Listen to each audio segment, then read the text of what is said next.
खिलड़ी बदोबदी मौका मिले कदी कदी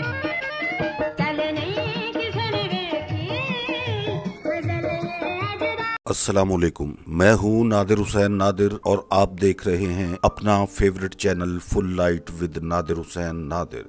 साबिक वजीर आजम जुल्फकार अली भुट्टो किस भारतीय अदाकारा की जुल्फों के असीर हुए और तमाम तर कोशिश के बावजूद इस खूबसूरत अदाकारा ने भुट्टो साहब के साथ शादी से इनकार करके इनका दिल तोड़ दिया।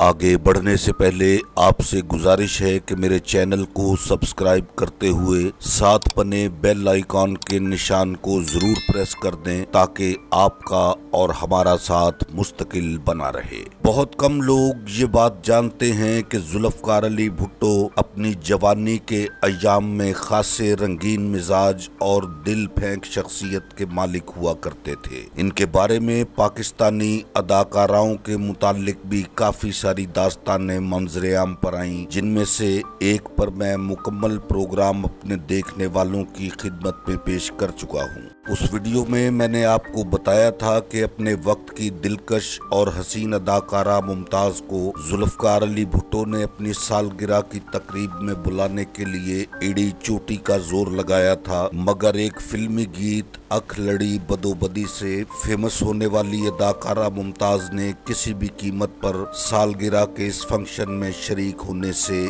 इनकार कर दिया था। सजा के तौर पर मुमताज पर पाकिस्तानी सरजमीन काफी हद तक तंग कर दी गई थी और एक ऐसा वक्त भी आया कि जब मुमताज ने दिल बर्दाश्ता होकर वतन अजीज को छोड़ने का भी फैसला कर लिया, मगर फिर चंद बड़ी सियासी शख्सियात की मुदाखलत के बाद इस खूबसूरत फनकारा ने अपने इस फैसले को मनसूख कर दिया।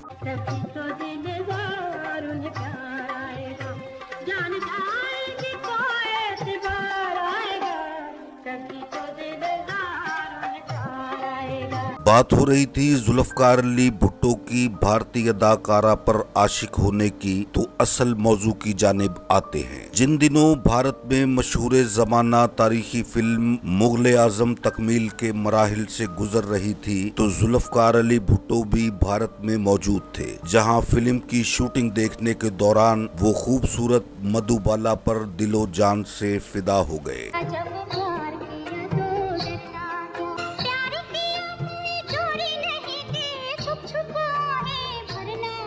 मधुबाला 1933 को दिल्ली में पैदा होने वाली खूबसूरत, हसीन और दिलकश अदाकारा, जिसका असल नाम मुमताज जहां बेगम था, वो अपने 11 बहन भाइयों में 5वें नंबर पर थी। उसने 9 साल की उम्र में फिल्म लाइन में कदम रखा। इसकी पहली फिल्म बसंत थी। 1948 में मधुबाला को फिल्म सिंगार में सुरैया के साथ बहुत अहम किरदार मिला।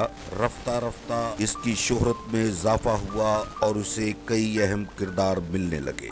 मधुबाला को हकीकी शोहरत फिल्म महल से मिली। मुगल आजम मधुबाला के कैरियर की आखिरी फिल्म थी। इससे पहले ये किरदार अदा करने की पेशकश नरगिस को की गई थी, मगर उसने ये ऑफर कबूल नहीं की क्योंकि उस वक्त राज कपूर की टीम का हिस्सा थी और इसी वजह से उसकी दिलीप कुमार के साथ नाराजगी चल रही थी। नूतन को भी इस फिल्म में काम करने की पेशकश हुई, मगर उसने भी मुगल आजम में काम करने से इनकार कर दिया। मधुबाला ने ये फिल्म साइन की तो उसकी उम्र 20 साल थी। मुगल आजम को बनाने में 8 साल का अरसा लगा। बताया जाता है कि मधुबाला इस फिल्म की शूटिंग के दौरान शदीद बीमार थी, इसके बावजूद वो ये किरदार अदा करती रही। मुगल आजम की फिल्म बंदी के दौरान जुल्फकार अली भुट्टो भी मुंबई में मुकीम थे और बाकायदगी से शूटिंग देखने के लिए जाया करते थे।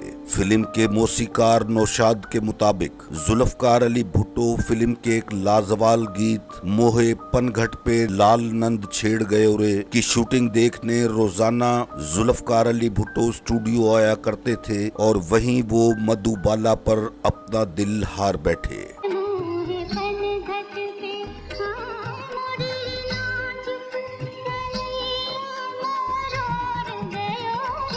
मौसीकार नौशाद के मुताबिक जुल्फकार अली भुट्टो मधुबाला से शादी की खातिर बहुत ज्यादा संजीदा थे और एक दिन दोपहर के खाने पर उन्होंने मधुबाला को अपने दिल की बात बता दी, लेकिन मधुबाला ने इस पेशकश को ठुकराते हुए साफ इनकार कर दिया, जिसके बाद जुल्फकार अली भुट्टो दिल बर्दाश्ता होकर वापस पाकिस्तान आ गए, मगर वो मधुबाला को कभी भी नहीं भुला पाए। जुल्फकार अली भुट्टो अक्सर अपने करीबी रुफ़का के साथ अपनी इस यकतरफा मोहब्बत का जिक्र करते हुए बहुत उदास हो जाया करते थे। मेरे देखने वालों को मेरा आज का ये प्रोग्राम अगर पसंद आया है तो इसे लाइक करें और मेरे channel full light with Nadir Hussain Nadir को सब्सक्राइब करते हुए साथ बने बेल आइकॉन के निशान को जरूर प्रेस कर दें, ताकि मेरी हर नई वीडियो का नोटिफिकेशन आप तक सबसे पहले और बासानी पहुंच सके। जल्द ही किसी नए प्रोग्राम के साथ आपसे मुलाकात होगी, तब तक के लिए इजाजत चाहता हूं। अल्लाह हाफिज।